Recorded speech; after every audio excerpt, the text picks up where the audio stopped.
Біз аккаунт создавать етуіміз үшін алдымен осылай Google-ға кіресіздер. Оң жақта біреулер осылай тұрады. Осы жерге кіргеніңізде 3 нүкте тұрады, біреулерде фото тұрады. Осы жерде сіздер кіргеннен кейін мына жерде аккаунт Google деп тұр ғой. Осы жерге мына 3 бұрыш тұр ғой, соны басасыздар да осы жерге кірген кезде добавить аккаунт деп тұрады. Добавить аккаунт дегенге кіріп, біз алдымен осы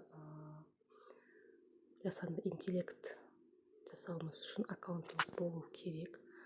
Google-ға кіріп, мінекей осылай проверка болады. Қазір біз аккаунт ашатын боламыз. Мінекей создать аккаунт деп тұр, соны басасыздар. Для личного использования деп тұрады. Осыған кіріп,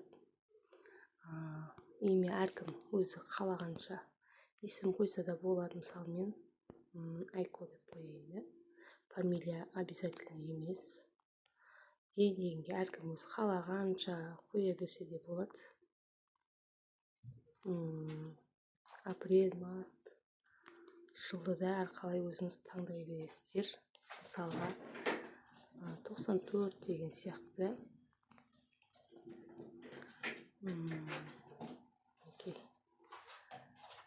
Далее батырмасын басамыз. Женский. Далее. Осылай дәл өзі сіздерге предлагать етеді. Мысалы аккаунттарды осыларды таңдасаңыздар болады жалпы.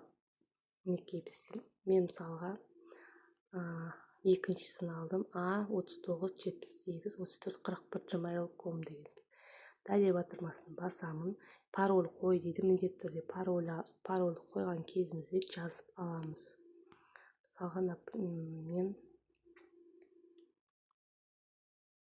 осылай қойдым.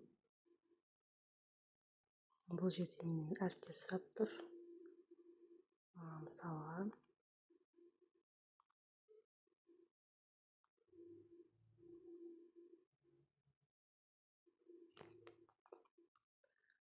көп сан әріптер болмайды. Демек біз былай қоямыз. Ағылшын тілде пароль қоюымыз керек.